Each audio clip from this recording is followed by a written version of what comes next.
Twitter mem-PHK 3.000 karyawannya dieksekusi langsung oleh Elon Musk. Kemudian perusahaan Meta holdingnya Facebook mem-PHK 11.000 karyawannya. Kemudian Amazon mem-PHK 10.000 karyawannya. Dilanjut lagi HP mem-PHK 6.000 karyawannya. Kemudian Alphabet holdingnya Google mem-PHK juga 10.000 karyawannya. Apple Incorporation berencana juga mem-PHK 10.000 karyawannya. Terus hal ini berlanjut di belahan dunia dimanapun termasuk Shopee, Goto, Ruang Guru mulai mem-PHK karyawannya di Indonesia. Akan terjadi banyak pengangguran karena efek PHK ini sudah diramalkan sejak 6 bulan yang lalu di berbagai media dan dilakukan oleh banyak pengamat. Sekali lagi, saat ini mulai terjadi.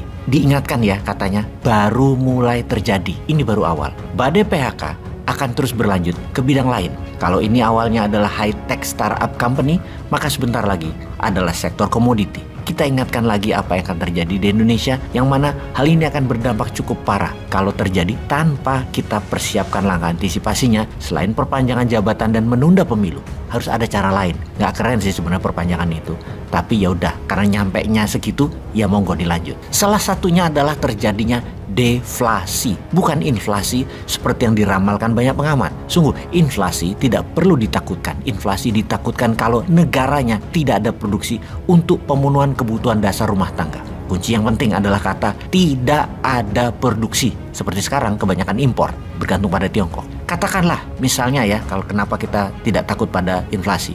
Katakanlah misalnya inflasi 50%, artinya harga telur tadinya Rp20.000 sekilo, sekarang jadi Rp30.000 sekilo. Itu inflasi namanya. Lalu menyelesaikannya dengan bagaimana? Dengan meningkatkan produksi. Apa yang dimaksud dengan peningkatan produksi? Misalnya, seorang ibu penjahit bisa menjahit 3 potong baju sehari. Yang dimaksud dengan meningkatnya produksi adalah kalau dalam sehari dia bisa membuat 10 baju, maka produksinya meningkat 20%. Dan sektor UKM itulah dengan printing money kita bantu. Kalau MMT, produksi yang meningkat 200% tidak akan pernah takut pada inflasi 50% sekalipun. Inilah yang akan terjadi kalau di tahun depan produksi tidak meningkat. Artinya bukan inflasi jadi yang ditakutkan negara kita, yaitu stagflasi. Stagflasi tidak akan pernah selesai dengan memberi BLT atau create demand, tetapi bisa selesai dengan meningkatnya produksi di skala massal agar barang jadi murah. Kita kembali dulu ke deflasi, penurunan harga. Deflasi ditakutkan oleh negara produsen atau negara penghasil.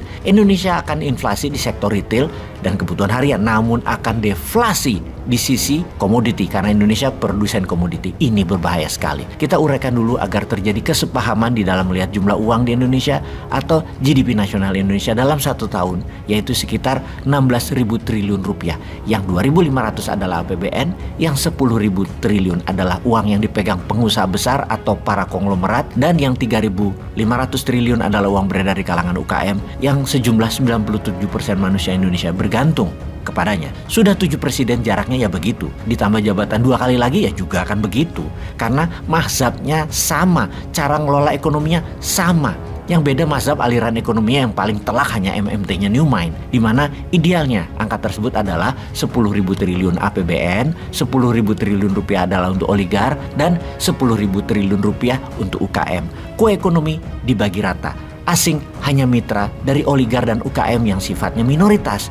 Juga mereka asing tidak boleh masuk sektor hulu, smelting, hingga refinery sumber daya alam, apalagi mayoritas kepemilikan asing seperti yang selama ini terjadi. Jadi, kita masih akan menikmati hal ini selama 2 tahun ke depan, yaitu oligar, penguasa 10.000 triliun yang bergantung pada komunitas, kemudian batubara, nikel, CPO, kelapa sawit yang terbesar dari total ketiganya bisa mencapai 3.000 triliun per tahunnya. Juga hasil sumber daya alam lainnya.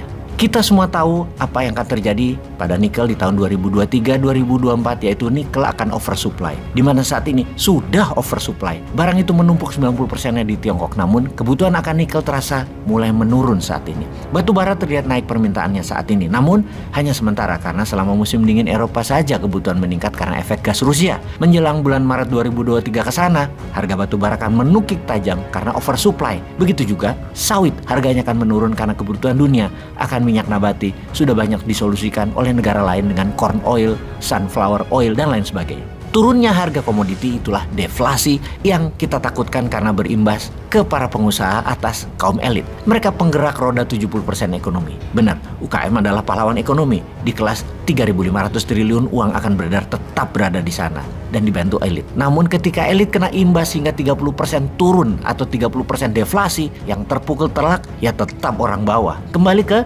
strategi PHK di perusahaan yang disebut di awal. Hal ini lebih dilakukan untuk mengurangi biaya tetap, reduce cost. Di musim dingin atau winter time, secara natural semakin besar pohon, maka semakin banyak daun yang dirontokkan. Mereka mengurangi biaya, mereka harus menghemat tenaga. Dan kalau posisi Anda daun, pastilah ditebang, pastilah dirontokkan. Kalau Anda batang atau cabang, apalagi akar perusahaan, Anda tidak akan dipotong. Tidak ada sinar matahari untuk fotosintesis yang membantu pertumbuhan pohon. Sedikit sekali cahaya sinar matahari tersebut setiap harinya di musim winter, paling lama hanya 6 jam. Maka perontokan daun adalah solusi untuk tumbuhan tetap hidup. Tahun 2023 dan tahun 2024 adalah winter panjang bagi ekonomi. Bukan cuaca yang dimaksud winter kali ini. Harga BBM sulit turun walaupun perang di Ukraina selesai. Minusnya negara Tiongkok bertumbuh di tahun 2022 ini. Yang mana Tiongkok adalah negara ekonomi terbesar di dunia.